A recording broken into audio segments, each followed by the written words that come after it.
Welcome back to another episode of the Play for Keeps podcast, the only podcast where we don't have a 4. We got number 14. I was like, what are you doing? Yeah. For niggas that know, we'll talk about him later. But welcome to the show. This is the podcast for casuals. If you are a casual, this is the show for you. Tap in. Plenty of y'all have comments when we do the short. Man, fucking casuals. I know, right? That's the point. That's the point. You gotta listen to the intro. Then you'll be like, oh, okay, it all makes sense now. Don't be Look at the bio. You say the word casual in caps. Yeah, it's literally in the bio. Like, I can't look. Thank you for stating the obvious. You know what I mean? We got things to talk about. But before we get into those things, we got to tap in to the pockets. Donations. Close the door. Donations. I can't eat. I'm broke, nigga. I'm broke. And you got the power to change that. Regardless if you have the power. At this point, it's going to happen, brother. It's going to happen. It's not even a donation at this point. Tap in. Tap in. And for the loyals. For the loyal members. All I hear is that check came in. I love it when you talk to me. My cat's the seed. My cat's the seed. I love it when you talk to me. My cat's the seed. My cat's the seed. Jax, you said you had something to show me. Oh, I forgot about that. I'm here. I'm here. I'm ready. I'm prepared to be blind reacted, actually. Blind reaction. This had absolutely nothing to do with sports. I was just scrolling and I saw it and I started crying. You say you don't recognize this woman at all, correct? I almost said something crazy. I thought that was Cameron Brink for a second. My fault. Look, I can see where you would see that. I can see why you would say that. But anyways, this is somebody on Fox News talking. Ideology, or it's not about. Oh my goodness. We're just going to get some help here. Let me come back to Lydia while we get some help for Cameron here. Lydia, the President, we're going to go to a break right here. Please do. Wait. For the listening audience, this is Cameron Kinsey. She's a Fox News commentator or whatever. One of the bad ones. Anyways, she fainted on live TV in the middle of a rant about Joe Biden's health. And the nigga, he tried to keep the show. That's the funniest part. He tried to keep the show going. In the middle of talking, she just fall out the chair. He tried to keep the show going. Actually, replay the part where she fall down again. Because it threw me off. It's not about. Oh my goodness. Like it looks sort of fake when she fell. Like she fell a little too delicately. Come back to Lydia while we get some help. Yeah, nigga. Yeah. And why niggas don't never fall forward? President, we're gonna go to a break right here. We'll be right back. You're raising a good point. I'm not gonna hold you. Niggas always fall out of something. You can't like. If she would have fell forward, that would have been hilarious. Because she would have hit her head on that, I would have cried even harder. Because at that point, you can't fake that. Get head finna hit the bitch. You're not gonna try to break no kind of fall. We gonna find out on real TV if you faking or not, or if you fall back. Because if you fall back, which is probably more dangerous. Yes, but you're gonna actually. Well, falling to the side, at least the skepticism, like, yeah, that's kind of crazy. What happened? Nah, man. Wow. She for sure wasn't faking, but that was just. Oh no, she wasn't. She wasn't. That was crazy. I'm assuming she cool. I'm assuming she all right. I guess. It's funny, but at the same time, we do not care. You know, it's one of those things. Yeah. Respectfully, like I laughed at it. I would ask you this, Jackson. Was it was it Mitch McConnell funny? That's why I was like, I need this. That's why I was like, I need to put this on the podcast because I was like, it reminded me of him. I was just like, man, bro, I wish it was him. I wish it was him. Is he still wishing this on another every single time I'm like, is he still alive? And I look it up, and every single time he's still alive. It always surprises me. Nigga, bro, every time you look it up, you seem disappointed. Bro, I'm nigga 83, like, bro. I'm surprised. Damn, he's still alive? Yes, bro. Damn. Forgetting my fault. Never mind. But we got more important things to talk about, bro. We need to get into the actual show. We got some big news that's happening, man. Absolutely. First of all, for niggas that swore we wasn't gonna get no wide receiver.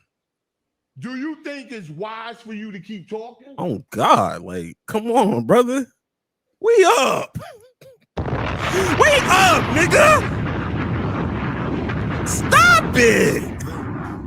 For niggas that are for people, let me not just exclusively talk to niggas. Worldwide. There's a reason why. There's a reason why Jax is wearing a jersey right now. Oh, this whole thing that I just happened to I didn't even realize.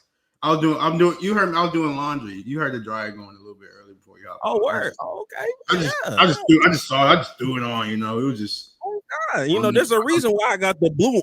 Direct niggas. I don't even think this a debut right here. I done had this motherfucker for years. I don't think this ever been on the pod. For a reason.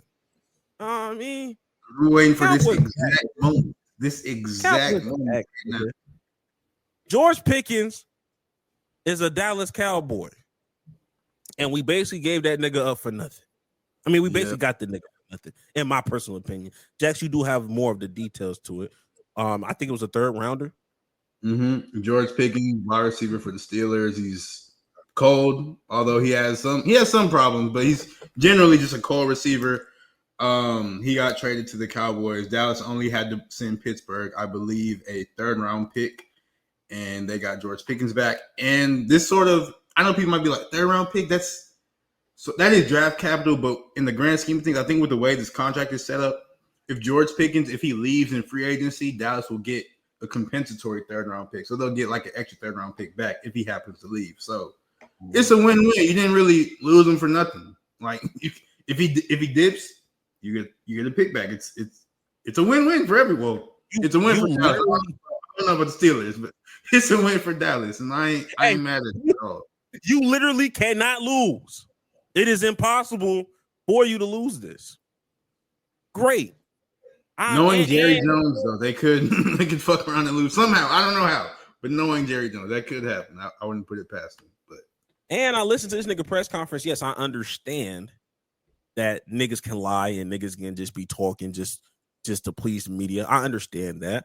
But based off of the conversations he was having in there, he said, I'm not even thinking about my contract right now, man. I'm just trying to make an implant, I'm just trying to be a part of this culture, be integrated. You know what I mean? For a nigga that has all these problems, he's starting on the right foot. Yeah, I mean he's for sure funny, but like I'm with it, man. He's trying to build up a team. He'll lie to improve the team. I'm not mad at it. I'm not mad at all. I'm not, man. Oh God, you know what I mean? And on top of that, I'm looking at the roster, and not gonna hold you. No, it just makes our draft just look that much better, nigga. Just makes the draft look a whole lot better, nigga. I'm not gonna hold you. I was on this program, on this platform saying, oh my gosh, I hated the draft. And the main thing, I was like, yeah, the players is cool, but like, ain't getting no receiver. But now they got the receiver to draft. I wish they also would have got a running back, neither here nor there. But that draft, it looked good. Now they got them they don't need a number one receiver because they already have CeeDee Lamb on their team. But George Pickens he was the number one receiver for the Steelers, and he'll be the number two with Dallas, and he's going to be a solid number two, hopefully, of course. Yeah, because like CD is more. He's in the slot a lot. He can do he's like CD's an all-around receiver because he's just that type of good. But most of his effectiveness is in the slot. George Pickens, he's an outside receiver. He's a tall, big body type. I think he's like 6'3", 6'4". He can run. He can make them contested catches. This, like I said, he's an outside receiver. That's what Dallas needed for. That's what Dallas has needed since Dez Bryant. They haven't really had a good one. So this is A+++ move in my book. I really do like it. Hey man, look, the way I'm finna be shouting when that nigga Dak hit me with that deep ball on 2nd and 3, per usual, to that nigga Pickens. Nigga, I might buy the ski bash. Fuck is y'all niggas talking about? I might do it. Fuck is y'all niggas? And he 24. Yeah, he's. I ain't realized he was that good. You know what I mean? If he gets his act, together and he's, make sure, he good in all those other areas. Yeah, man, this might be a nice little move for the future. Nigga, I'm fucking with it. Now, not to get serious with it. I don't even have. I don't even have like an actual button that I need to push, but I gotta address the elephant in the room when it comes to George Pickens. Gotta keep that nigga with the wide receivers. We gotta keep him with the wide receivers. He cannot be branching off to other niggas in the organization. I don't want to hear this nigga talk. All right. I don't want this nigga influence to talk. I don't want this nigga influence to open his mouth for anything. Be honest with you, Want that nigga to just be a diva on the field. And I'll leave it at that. You know what I mean? Because there's other niggas that talk on this fucking org. Trying to reduce it. I know Mike is gonna want him on that podcast. I hope he don't do it. He's gonna do it, but I hope he don't. But he gonna do it. I'm saying, bro, I just don't. You know what it is? Hey, and it's I guess it's a Penn State thing because Abdul Carter is on a run right now. Les Hunting got to get into Abdul Carter. I think he finally got a number. I seen him in he was wearing like a 51 jersey or whatever. So I'm like, yeah, it's like a little combination between like a 11-56 ordeal. But I will ask, since we're talking about the division, is this the best duo in the division? Where would you rank it? I don't think we can call it the best receiver duo in the division. It's second, for sure second best. For sure, or it's for sure top 2. I don't know if you can put it above AJ Brown and Devontae Smith because they are cold.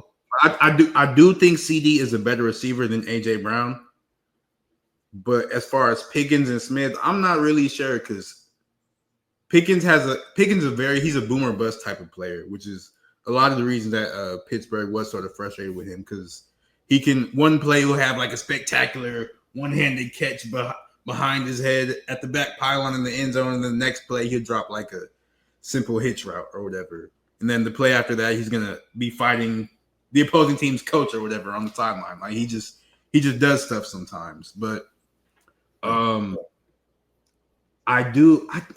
think I would lean towards the Eagles duo of AJ Brown and Smith being better right now, just because we've seen them do it together. We haven't seen CD and Pickens do it together, so I would have them second. They're for sure better than because the Giants only got Malik Neighbors, and then the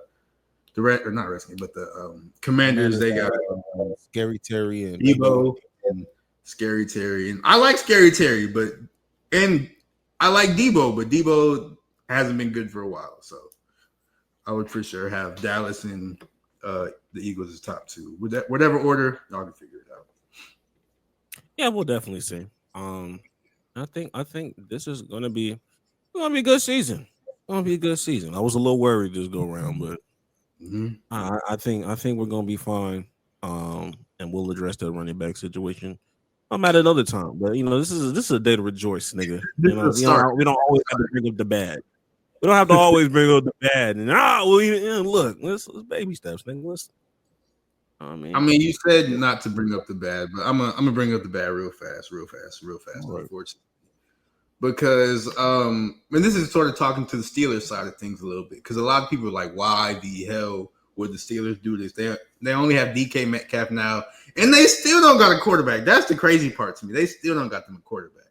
But with the Steelers, they've had their history with quote unquote diva wide receivers, and it's sort of alarming, because this is a list of the most reception yard or the most yards per game on the Steelers for Steelers wide receivers that have been drafted in the past 20 years. And it has Antonio Brown on the list, Mike Wallace, Juju, Santonio Holmes, Deontay Johnson, Martavis Bryant, like these players who are really, really good for the Steelers. But then once they get traded from the Steelers and go to their next team, their production, it drops down greatly. Like Antonio Brown with the Steelers, he averaged 86 yards a game. Without them, or when he left the Steelers, he only averaged 68. Mike Wallace averaged 64 with the Steelers. Without the Steelers, averaged 50.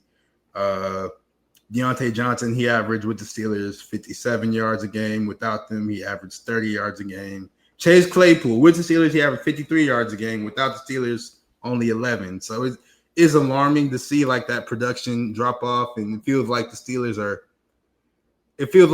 and Mike Tomlin, they know when to get off of a lemon real fast. But hopefully George Pickens isn't a lemon, and I don't think he will be. So, we will see. I would like to push back on they know how to get off a lemon too fast. They let them little niggas linger. I ain't gonna hold you. That nigga Antonio Brown had a long leash. I'm not gonna hold you. When you're one of the goats, though, you get a longer leash than everybody. Like no matter what you think about Antonio Brown, he was case for top 5 receiver of all time. That's Antonio Brown. So you gonna have you a longer leash. Yeah, even with Chase Claypool, we saw it with our own 2 eyes. Like this nigga just quitting the game of football on the field, like in a Steelers uniform. Like we seen this. For me, that's not too fast. Like too fast, it's like, oh, some internal shit in the locker room. We don't know why they got traded or whatever, and then all of a sudden you start seeing more shit like, oh damn, they was ahead of the curve. They were never really ahead of the curve on any of these niggas. I think they exhausted everything they could get out of each of these receivers. I can admit that. But yeah, and on top of that, I think we're all missing a little context because, unfortunately for George Pickens, I'm gonna be honest. I think it's gonna drop a little bit just off of the fact that you're gonna be a number 2 receiver. Just off the fact you're gonna be a number 2 receiver, like it might be one of those things. But I think he'll still be impactful. Antonio Brown, as much shit as he did, still won a Super Bowl. He still won a Super Bowl, okay? They tried to sneak Juju Smith-Schuster in there. Hey, that's still a Super Bowl champion. I see 2 Super Bowl. I know what Santonio Holmes did, but he won that Super Bowl with the Steelers. I'm talking about players that won without him. Like, yeah, okay, look. If you want to put Chase Claypool, yes, I agree. That egregious. Fucking egregious. But them other niggas on that list, let me be honest with you. Yes, I understand it, but it doesn't look as damning as the evidence look, in my opinion. I agree with that. But before we get off this real fast, touching on the Steelers side of things, a lot of Steelers fans are like, what the hell are we doing? We only have 1 receiver now with DK Metcalf, still don't have a quarterback. And this is, like I said, I don't know what the Steelers are doing. They're still going to get that. They're still going to win 8 games. It's just how this goes, unfortunately. But I think this sort of play with the Steelers, it was a play to get them their franchise quarterback in the future. Because now going into the 2026 NFL draft, the Steelers have a 1st-round pick, a 2nd-round pick, 3 3rd-round picks, 2 4th-round picks, 2 5th, 2 6th, and a 7th pick. So the Steelers have more than enough draft capital. Like they're not going, or we don't know who their quarterback will be, but they are more than likely not going to make the playoffs, even if they do win the 8 games that they always do. So they have more than enough to make some trade package or whatever to get up higher in the draft and get that number one quarterback, whether it be, I know people say Arch Manning, he might come out. I think there's another quarterback from South Carolina that people like a lot, and a quarterback from Penn State that people like. So this is all just to get the Steelers a quarterback, but this upcoming season is going to be terrible football to watch. Yeah, and it's like there's a lot of Steelers fans that are on two different sides. There's one that was like, damn, I just wanted to see what the fuck DK and George Pickens will fucking look like. That's a good duo. Good ass duo. A lot of people was yelling like, "Oh, we don't like this. We fucking hate this." You know what them niggas in the front office said? We do not care. They don't give a fuck about what you got going on, nigga. That was literally what Mike Tomlin said. Literally. That's a Mike Tomlin sound. He don't care. So and I also think I heard that it was Mike Tomlin who sort of orchestrated the trade. He was like, George Pickens didn't request a trade. It didn't come from like the GM or ownership. It was Mike Tomlin. He was like, hey, respectfully, we need to get this man out of here. Why? I don't necessarily know. But no, we know. He's tired, bro. Fair. I be feeling like they take some years off this man's life with some of the characters. Every NFL coach. High stress that's job. like that. That's like the president job. How you see like everybody when they become president, they look like younger and healthy. And then by the time they leave, granted, it only be like 4 years, but when they leave, they look 20 years older and so many gray hairs and all that stuff. Actually, what do you think is more stressful, being a head coach or being the president? Being an NFL head coach or being the president? Oh, president, by far. You think so? By far. And I get more money as a head coach than I am a president. President don't be making that much for real. They be making, like compared to what you think a president is supposed to make, there's NFL head coaches that make more than that, nigga. I mean, that is I gotta deal with the world. The president can also do, as far as money, we're seeing right now the president can do anything he wants and make a whole lot of money. So there's also that. Well, first of all, we can't compare apples to oranges. You talking about a rich nigga that came into this shit rich. That's different. That's very different. That man that man had hella shit versus oh no. Do you feel like an NFL coach is a more stressful job than an NBA coach? For sure, right? Because in my mind, I got fired, but I'm still getting paid like 6 years later by the same franchise. You know what I mean? Like, I sign me up for that, my nigga. I know Monty Williams is not missing no. He getting checks from 2 organizations, nigga. You're having a stellar time right now. nigga having a ball. Give a fuck about that. But yeah, I get what you're saying. Mm-hmm. I get what you're saying. I just feel like Mike Tomlin is not in the average head coaching situation most of the time. Because I bet you both of them hardballs love their jobs. Harbaugh love his job. Them niggas love it. Or the nigga for the Vikings, that nigga loved his job. Yeah. And the Baltimore Harbaugh, like, I know everybody was. I think it was the year they drafted Lamar, and the Ravens was being. Fuck, I can't even speak. The Ravens was being bad. The Ravens was bad at first or whatever. And everybody was like, oh my gosh, fire him, blah, blah, blah. Then he put Lamar in. Lamar ran off 6 games undefeated, and then Lamar just ended up becoming Lamar. So I know he lucked into that one. Extended his career. Look, I'm gonna be honest with you. That other Harbaugh, I can argue and say his current head coaching job is less stressful than that Michigan football job that nigga had for years. I don't think because they was ready to get that nigga out of there after every Ohio State loss. After every Ohio State loss, they was get this nigga out of here. I don't think he was stressed. I don't think he was stressed at Michigan because he was doing anything, and they was getting caught too. And he did not care. Well, when you put it that way, that nigga was and paid 0 consequences. I know Pete Carroll loved his job when he was in Seattle. Y'all can't tell me that nigga wasn't having a ball. Harbaugh won a national championship and was able to leave and go to the NFL and coach one of the best quarterbacks in life. He's having a great time, bro. He loves his job. And then he keeps just drafting Michigan players too. Like, he's having a great time. And nobody bats an eye at those decisions. Like, it's this guy. Fuck it. That's real. That's real. You know what I mean? Versus the president. Now I got to deal with niggas. I got to talk to the Kim Jong-un. I gotta talk to Korea. I don't even. Well, I think they probably talk to him now because they be talking to everybody now because of shit. But hey, I gotta talk to Vladimir Putin. I gotta talk to them niggas in China. I don't know, man. But one wrong sentence, and I'm starting an international war. I don't know. But no, I'm glad you brought up colleges though, because we have to.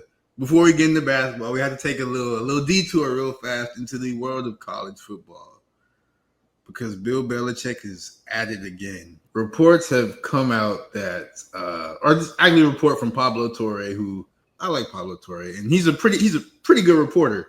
But on his recent episode of his podcast, Pablo Torre finds out they did like I think the whole episode was dedicated to Bill Belichick and his girl, which is funny, but. He reported that Jordan Hudson, like I said, Bill's girlfriend, has been banned from the University of North Carolina football facility. He said that there's deep worry for how detrimental Jordan can be for not just North Carolina, but Bill's legacy, reputation, everything he has built and worked for over decades. And this is like, bro, what? And it's crazy because North Carolina dropped a statement after that saying, while Jordan Hudson is not an employee at the university or Carolina Athletics, she is welcome to the Carolina football facilities. She'll continue to manage all activities related to Coach Belichick's personal brand outside of his responsibilities for Carolina football and the university. So that was the official statement from the University of North Carolina refuting Pablo's reporting. To which he then said, UNC can choose how to describe or change its position on Jordan's involvement however it wishes following the publication of our episode, but we requested comment and filed dozens of requests that were not satisfied, and we stand by the specific reporting in our episode, which came from the highest level of the football program. So he's standing 10 toes on what he said. He's like, hey, my reporting is right. Y'all niggas is lying.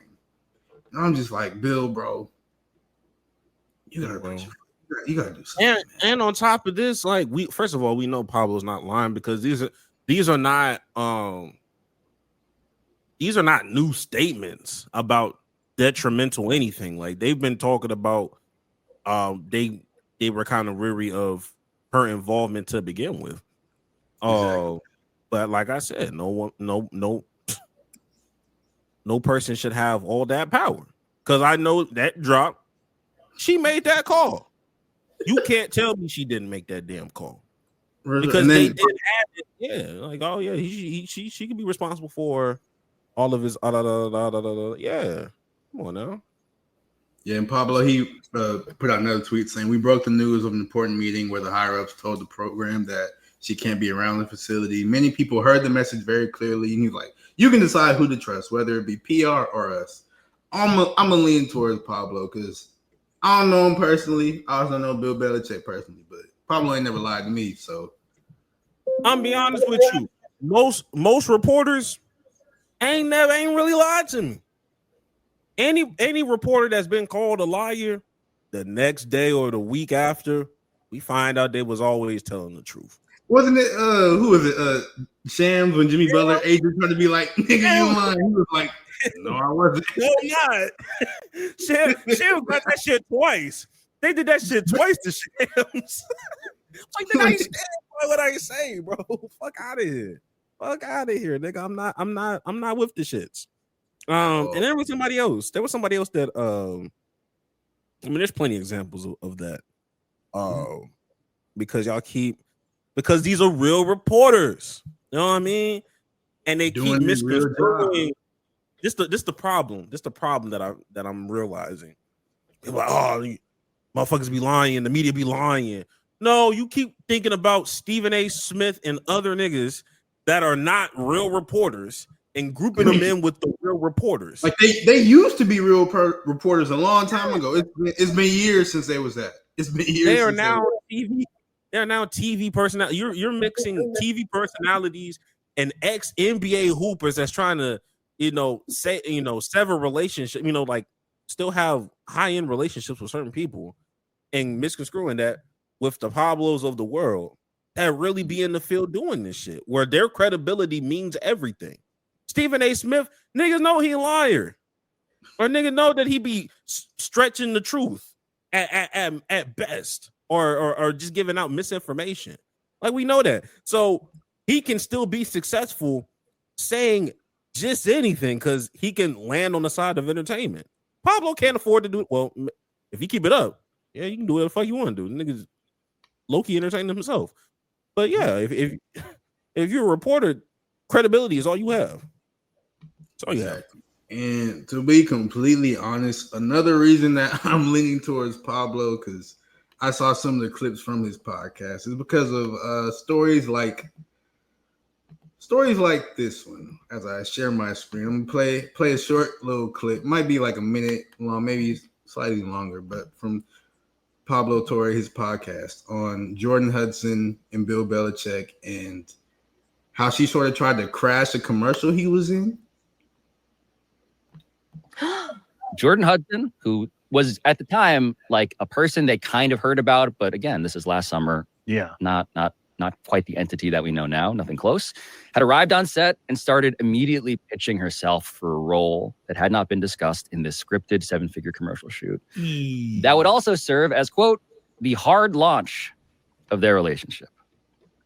And she told everybody to hold on, actually, as this idea developed in her head, because what she did was she left set, came back sometime later, and she was wearing a yellow polka dot bikini. Shut up. And a sun hat. All right, I'm gonna pause it real fast and get to another point. But real fast, would you ever hard launch anything in a commercial? As a grown ass man, I'll never use the word hard launch. Also, very valid. I'm just not. That's a woman thing. That's crazy. I couldn't do that. That's wild. Mind you, this nigga's 70. But anyway. No. Add them 3 years, nigga. It's 73. Them 3 years mean something to me, nigga. Nah, it's bad. This is bad, my nigga. Well, let's go ahead and finish the story because it only gets funnier. And the crew had to figure out, what the do you do now? Oh no. So the premise of the ad, according to my sources, was Jordan Hudson by the pool, sunning herself in a lounge chair, trying to get Bill's attention, that kind of a thing. Oh, she added like script idea. It wasn't just she'd be in the background of the shot we saw. She had motivation. Okay. Taping for the actual commercial was done by then. And so what they did was they filmed something. Oh my God. That one source told me. This is embarrassing. May have involved a camera that may not have even been Oh on. my God, this is so embarrassing. They didn't even have the camera on for her. They just did that just to make her happy and did, bro. Like real niggas. Real niggas. Yeah. That's how you get out of that situation. Like, hey, I used to do my little cousin like that when it was time to play 2K when he was 2. I want to play. Yeah, I got you. I took them batteries right out them bitches.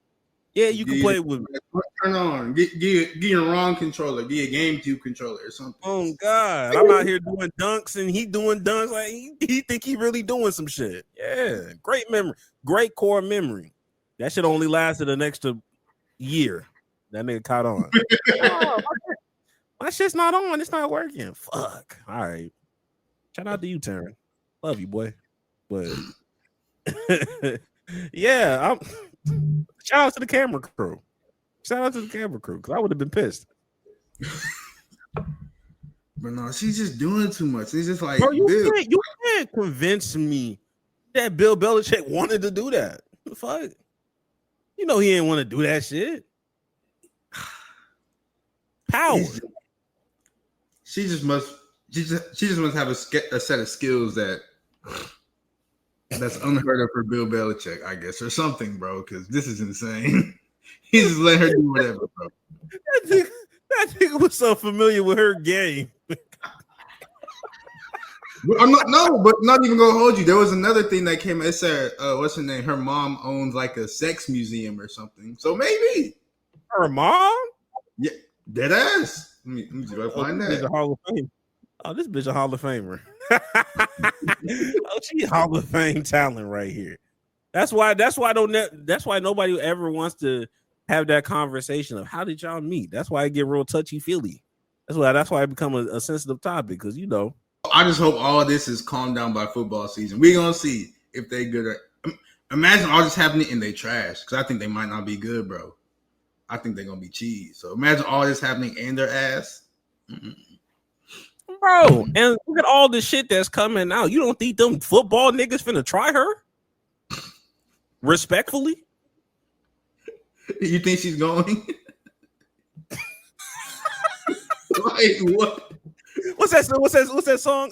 I'm easy like Sunday morning. Come on, man.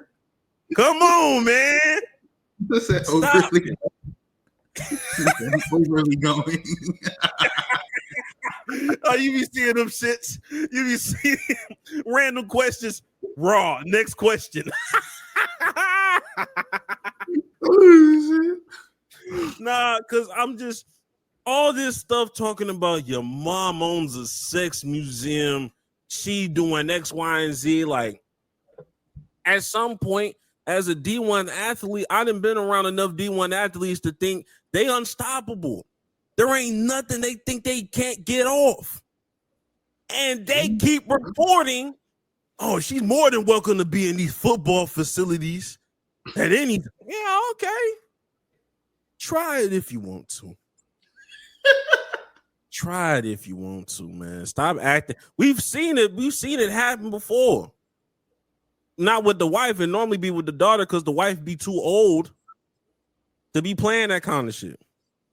But it always be the D1 athlete. Yeah. Now you dealing with nigga. Come on, now you dealing, and this NIL deal. You know there's somebody that's 26 in that bitch.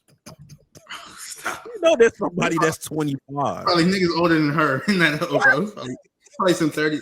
Like that there was a tight end from Miami, nigga was like 30, bro. God, yes. Like y'all can't come on now. Let's be honest with ourselves. Before the people try to call you names and paint you a certain way, let's move on to it because I understand what you're saying, but you know how shit get. But let's go ahead and move on. We need to talk about Draymond Green. Draymond Green must be stopped. Draymond Green must fight that gorilla. Draymond Green must do something, bro. I'm getting tired of Draymond, bro. It's just like what I say. It gets to a point. But Draymond throughout the entire playoffs has been getting texts, flagrants, etc. I think he has 5 right now, which is 2 away from you get a suspension if you get 7 in the playoffs. So he has 5. So like I said, he's been doing stupid shit like that the entire playoffs.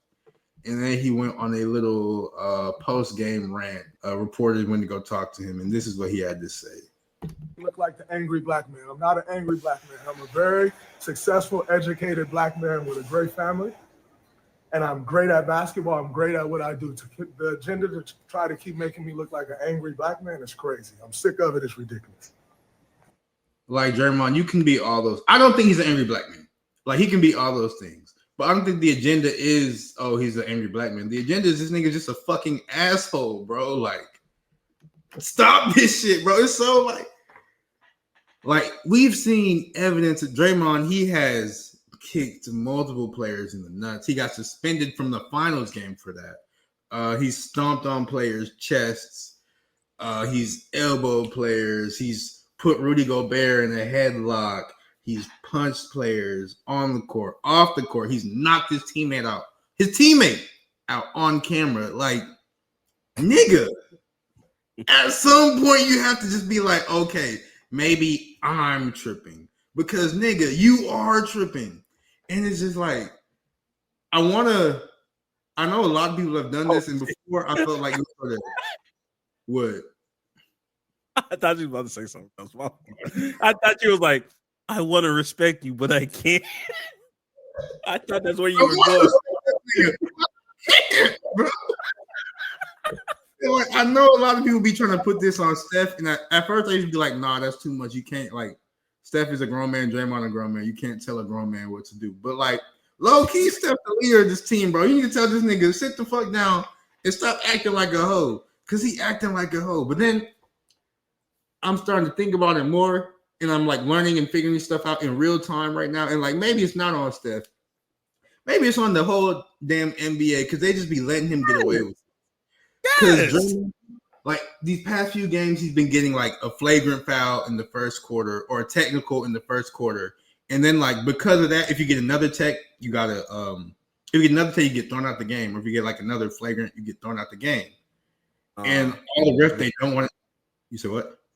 It's just, that's part of the reason why he's getting techs now, because he found that loophole of like if I just flagrant foul niggas, consecutive flagrant fouls is not going to get me out the game unless it's a clear flagrant twos get you out. Flagrant twos get you out.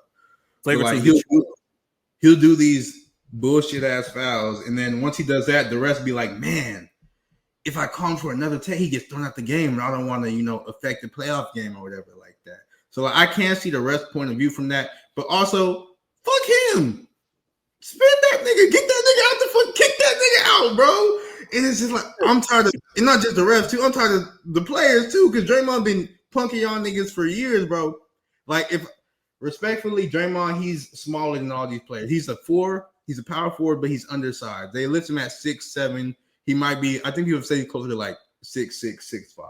So even though he's very strong, he's smaller than a lot of these players. Like when he stepped on Sabonis' chest, Sabonis is bigger than you. Nigga, if you don't get up and knock this nigga out, like Rudy, you let that nigga put you in a headlock, bro. You are 7'2", 250, nigga. If you don't slap that nigga, bro, I'm tired of these niggas acting like hoes when it comes to Draymond, bro. I know you'll get suspended. I know you'll get fined, whatever. You niggas make $50 million a year. You don't just knock this nigga out, set some type of boundary so he can know, okay, maybe I shouldn't just go around bitching niggas. But ain't nobody done that, so he keep going around bitching niggas. I'm just like, dog.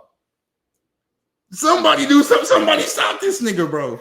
Please, fuck. It's just annoying. And then you try to, everybody paint me as an angry black man. No, nigga, they paint you as a dickhead because you acting like a dickhead, bro. Like, I can't even do it, bro. I can't even do it. It's too little too late for a lot of the shit you just said. I'm be honest with you. Shit, honestly, yeah. This shit should have been nipped in the bud like year 2 or 3. Yeah, but like, so I mean, look, we're on the same page. We're on the same page. I stand with Draymond when it comes to he's not an angry black man. He's not. I think that nigga is. I think it brings joy when this nigga puts Rudy Gobert in the chokehold. Like I truly believe. That's what he is. I truly believe there's a sense of depression as a basketball player for him when he's not able to be Draymond. When he's not able to be Draymond, I don't think basketball is fun for this nigga. So, no, he's not an angry black man. But, I mean, at the same time, this nigga deflecting. Like, I mean, like, was his comments unnecessary? Absolutely. But 95% of what Draymond does in general is very unnecessary. So it's on brand. So I will say, I'll say this. All the sentiments that you had, what? My shit was tripping. All the sentiments that you have, I felt the same way 2 years ago, 3 years ago, when it came to like blaming Steph, blaming the organization, because there's no circumstance where you are able to punch another teammate and your punishment is a 4-year, $100 million contract and trading the nigga that you punched to another team in another conference. On the other side of the country, he went from San Francisco to Washington D.C. Went from coast to coast, sea to shining sea, nigga. No, that's not how that works. So yes, I do put some blame on Steph Curry. I do put blame on the Warriors organization because I've been on this kind of timing with him. And all he's a grown ass man. I don't care because let a nigga like Steph say, hey, if you don't trade this nigga, I'm gone. You have that power, Steph. Yeah. He got the power to change that. He really has the power to ship that nigga to Detroit or ship that nigga to another state. And not only that, you gave this nigga 4 additional years 2 years ago or a year and a half ago, whenever that was. Yeah. 4 years, $100 million post a punch. And then after the punch, you do a spinning backflip, the use of Nurkic. And then I got to put some blame on Adam Silver. People think I'm an Adam Silver apologist. No, I give credit where credit is due. Adam Silver, he was soft. He was soft in that moment because you were supposed to capitalize on this nigga's vulnerability when that nigga said, I think it's time for me to retire. You're supposed to double down and say, I think it is too. I think it's that time. That mean where the dude put the hand on old dude's shoulder, like that's what Adam Silver made like. Supposed to do. You and Sam was like, I think we're overreacting. No, we're not. We're not. So now you're out here. No. I think that's your time. You know what? I actually agree with you. I have the paperwork right here. What are we talking about? He's done so much outrageous shit. I have to remind niggas every time we bring it up that not only did you punch this nigga, you made a documentary about the punch, my nigga. He did. And you painted Draymond as like the sympathetic figure in the story. Like, no, nigga, you did it. That's what I'm saying. There's only so much I can do with Draymond is just acting like every other kind of older person when it comes to the end of whatever tenure that they got going on, whether it's retirement or it's getting close to the end. When you have hella accolades, my granny talk crazy now. My granny talk like she don't care. She don't care. She gonna say whatever the hell she got to say, and she gonna get it off her chest. She wouldn't be talking this way in her 40s, cause she still got some shit in the game. Like there's still some responsibility. She ain't got no more responsibilities. She good. She can talk on the phone whenever she wants to. She can watch Young and the Restless till she blue in the face. She gonna get whatever she gets off. She not afraid of death. She gonna talk. So this is more or less where Draymond is at when it comes to NBA retirement. I got 4 championship rings. I don't do anything criminally outside of the game. I bet like Draymond's probably like a cool dude. Like people like him off the court. It's just once the ball is tipped off, he just loses his goddamn mind. Yeah, so my NBA legacy is never going to be tarnished because I am who I am.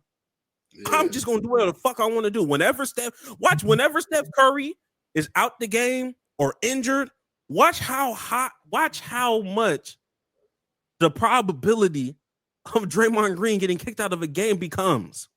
When that nigga gets kicked out, when Steve Kerr gets kicked out, this nigga decides, fuck it. I don't want to. I'm trying to get to the locker room too. So yeah, I mean, we agree. Wrong messenger. But it's also Draymond Green. How many years do you think we have left of this? How long do we have? This fuckery can't go on much longer, man. I don't know. I don't know the real answer to that question. I think it's all dependent on when Steph retires. Yeah. I think they both go out at the same time. Steph's going now. Draymond's for sure retiring before Steph, but Steph got the type of game he can play for a long ass time. If he could play like 7 more years if you want, just being a spot up shooter, and everybody gonna be afraid of him because he's Steph Curry. But Draymond's 2 years younger than Steph. Still, like Draymond's game is not gonna age as well as Steph's because Draymond has to be more physical. But I think Draymond, realistically though, I think like 2 more years of Draymond, or he might go when LeBron go, and I'm pretty sure LeBron's retiring next year. So. Yeah, I can see it. I mean, true. But like I said, everybody that wears a Golden State uniform is responsible for this nigga. I don't care. Steph, yes, this is your fault too. I don't care. We blame the parents. We blame the parents when kids do stuff at 17, 18, 19 years old, and it's like, okay, obviously I can't control this nigga now, but you had your time. You had your time to raise the person that you're about to raise. It didn't help that this nigga grew up in a Detroit Pistons locker room in 02, 03, 04, and 05. That didn't help the case either, because that's malice. That's malice in the Palace era.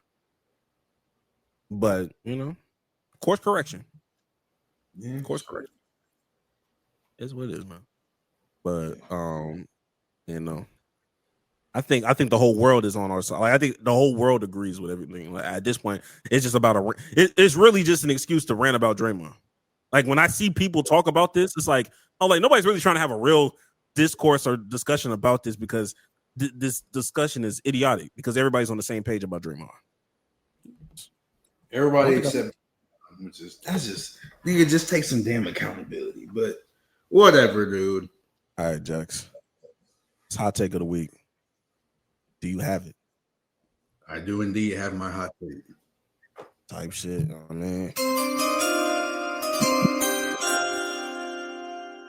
All right. My hot take is that James Harden has done more for the development of like the modern style of basketball than Steph Curry ever has. And that can be evidenced by Tyrese Halliburton and his step back. Everybody doing a step back now. Everybody, like, it was very popular, yes, but just these step back threes, it got way more popular with James Harden doing it, because everybody was like, oh, because low-key, when James used to do it, he low-key used to travel just a little bit. Like, sometimes the hoes will travel. But now I feel like everybody's doing it, because it's like, oh, James is doing it, he's cooking, he's winning MVP, he's scoring 60, he blah, blah, blah.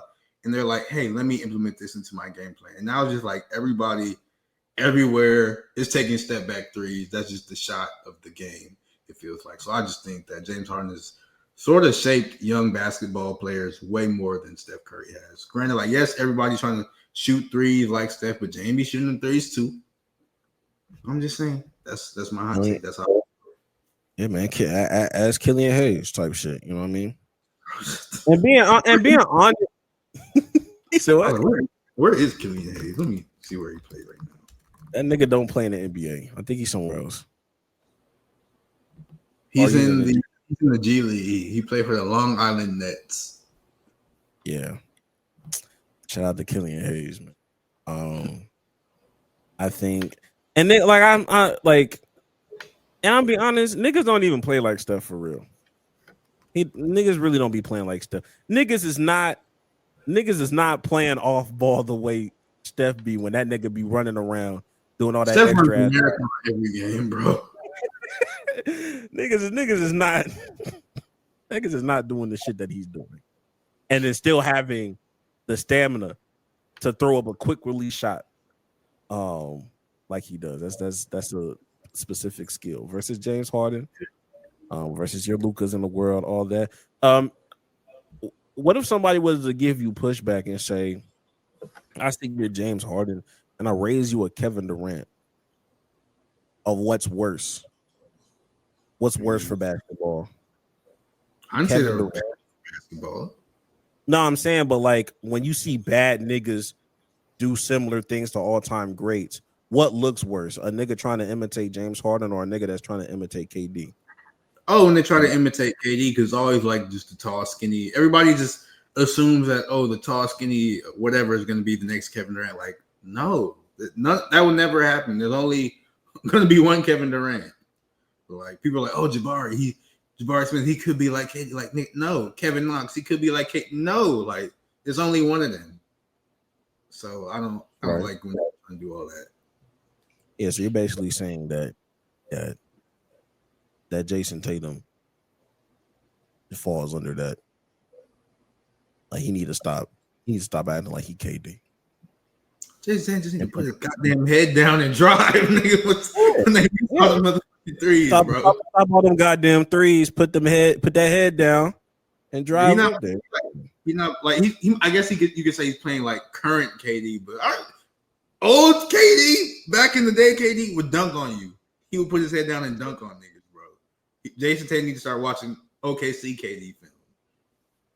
I need nigga. I think, yeah, because I think KD made niggas think they was not power forwards. You're a power forward. Jason Tatum, you are a power forward, nigga. He's not power forward. He's a small forward, bro. Jaylen Brown, you're a small forward. You're a small forward. I think Jaylen Brown is a shooting guard. He's just big. But that's neither here nor there. So never met a shooting guard with a left hand dribble like that. But I digress. We'll keep going. We will keep going. Neither here nor there, right? Yeah. I love being a hater. Anyway, my hot take is LeVar Ball is the sole reason why the NCAA doesn't know what the fuck they're doing with the NIL. Break that down. Let's get into it. Let's get into it, because before NIL, it was LeVar Ball out here doing wild things. Now, it took some extra motivation from one of his sons committing crimes in another country to expedite a certain process. But ultimately, he took his sons out, went to Lithuania for a little bit. A lot of people said they wasn't going to be shit. You know, the classic Black American story, right? You know, you ain't going to never be shit, huh? And then after that, he decided to come up with the JBA. I think it's called the Junior Basketball Association. LeVar Ball came up with that. It was right before the Big Three was a thing. It was around that time where both Ice Cube was like trying to get his shit together, but he had already established it, had a draft, showcased all these athletes, and they would get paid for, you know, playing these playing in these games, and each city had their own thing.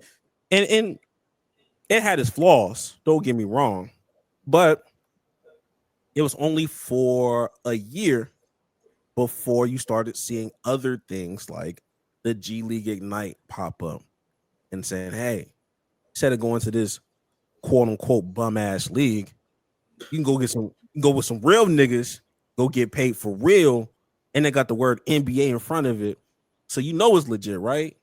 So you had your Jalen Greens and your Jonathan Kumingas that joined in, do what it does, and ultimately it just turned into overtime elite overtime, because I think it's not even a thing anymore. But those things that transpired in those years made the NCAA panic, because at that point, in their minds, outside of football, like, why the fuck would I get exploited in college when I can legally just make this $500,000 or this $1 million or whatever the case may be? Fuck y'all. If I get caught for my coach buying me a cheeseburger, now I'm suspended, or now I can't play in the NCAA March Madness tournament, which was also on the decline because niggas was not watching it like they used to, because the stars were not there. We had a conversation about that.